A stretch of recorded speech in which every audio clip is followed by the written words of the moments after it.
ഇന്ന് നമുക്ക് ഈസി ആയിട്ട് കുക്കറിൽ ബിരിയാണി വെച്ചാലോ? കുറേ വീഡിയോസ് കണ്ടിട്ടുണ്ടെങ്കിൽ ഇതുവരെ ചെയ്തു നോക്കാൻ പറ്റിയിട്ടില്ലോ. അപ്പോൾ നമുക്കത് ഉണ്ടാക്കി നോക്കിയാലോ?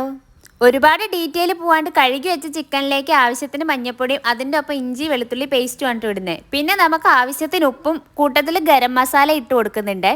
ശേഷം അതിനകത്തേക്ക് കുറച്ച് മിന്റ് ലീഫ് ഇടുന്നുണ്ട്. മല്ലിയില ഇഷ്ടമുള്ളവർക്ക് അതും കൂടി ആഡ് ചെയ്യാം കേട്ടോ. ഇതെല്ലാം കൂടി മിക്സ് ചെയ്തിട്ട് നമുക്ക് കുറച്ച് നേരം മാറ്റി വെക്കാം കേട്ടോ. നല്ല രീതിക്ക് മിക്സ് ചെയ്യണേ. തൈര് ഉണ്ടെങ്കിൽ അതും ആഡ് ചെയ്തോ. ശേഷം കുക്കർ ചൂടാക്കാൻ വെച്ചിട്ട് അതിനകത്തേക്ക് കുറച്ച് ഓയിൽ ഒഴിച്ചു കൊടുക്കാം കേട്ടോ. അതേപോലെ തന്നെ കുറച്ച് ഗീയും കൂടി ഒഴിച്ചു കൊടുക്കുന്നുണ്ട്. ഇതിനൊന്നും കണക്കൊന്നും പറയാൻ അറിയില്ല കേട്ടോ. ഇതൊക്കെ ഏകദേശം ഇതിലങ്ങോട്ട് ചെയ്താൽ മതിയേ. ഞാനാണെങ്കിൽ ഒരു 4 സവാളയായിട്ട് എടുത്തിട്ടില്ല. അതിലൊരു 2 സവാള ഞാൻ വറുത്തെടുക്കാൻ എടുക്കുന്നുണ്ട്. ഒപ്പം ക്യാഷ്യൂവും കൂടി ഉണ്ടെങ്കിൽ അത് ഇതിൻ്റെ ഒപ്പം തന്നെ വറുത്തെടുത്താൽ നല്ലതായിരിക്കും കേട്ടോ. കുറച്ച് സാധനങ്ങളൊക്കെ കുറവുണ്ട്, ഉള്ളത് വെച്ച് തട്ടിക്കൂട്ടിയതാണ്.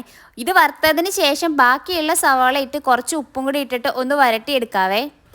ഇങ്ങനെ ഒരു ഗോൾഡൻ കളർ ആകുമ്പോഴത്തേക്കും നമുക്ക് ബാക്കിയുള്ള ഇഞ്ചി വെളുത്തുള്ളി പേസ്റ്റ് ഒക്കെ ഇട്ട് കൊടുക്കാം കേട്ടോ. ഒപ്പം അരച്ച് വെച്ച മുളകും കൂടെ ഇതായിരിക്കും നമുക്ക് എരിവിന് വേണ്ടി യൂസ് ചെയ്യുന്നത്. അപ്പോൾ വേറെ ഒന്നും നമ്മൾ മസാല വേറെ മുളക് പൊടിയൊന്നും ചേർക്കുന്നില്ല കേട്ടോ. എന്നിട്ട് ഇത് നന്നായിട്ട് ഇളക്കി കൊടുക്കണം. ആ ഒരു പച്ചമണം പോകുന്നത് വരെ ഇതൊന്നും എല്ലാം നന്നായിട്ട് മിക്സ് ചെയ്യണേ.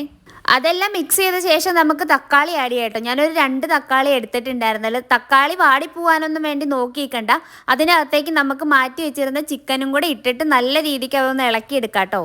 അത് കുറച്ച് നേരം ഇളക്കണേ. അതിൻ്റെ ആ റെഡ് കളർ മാറുന്ന വരെ എല്ലാം കൂടി നന്നായിട്ടൊന്ന് മിക്സ് ചെയ്തെടുക്കണം കേട്ടോ.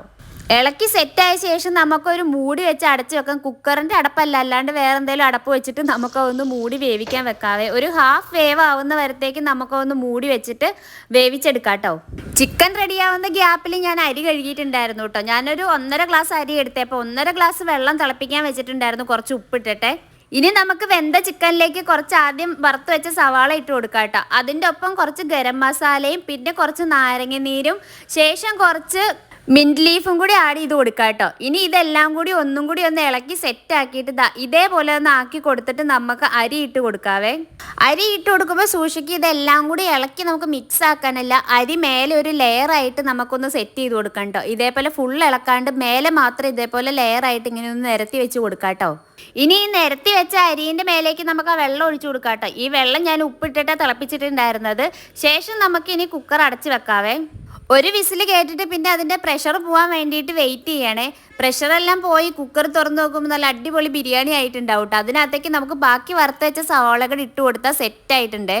അപ്പോൾ ഇത് കാണാൻ ഹോട്ടലിൽ നിന്ന് കിട്ടുന്ന ബിരിയാണിയൊക്കെ പോലെയല്ലേ, അതേപോലെ തന്നെ കഴിക്കാനും നല്ല ടേസ്റ്റ് ഉണ്ടായിരുന്നു കേട്ടോ. അപ്പോൾ എല്ലാവരും ഇതൊന്ന് ട്രൈ ചെയ്ത് നോക്കുക. ഭയങ്കര ഈസി ആയിട്ട് ഉണ്ടാക്കാൻ പറ്റുന്ന ഒന്നാണ്. അപ്പോൾ വീഡിയോ ഇഷ്ടപ്പെട്ടെങ്കിൽ ലൈക്ക് ചെയ്യാനും കമൻറ്റ് ചെയ്യാനും മറക്കണ്ട. അടുത്ത വീഡിയോ കാണാം. Bye guys.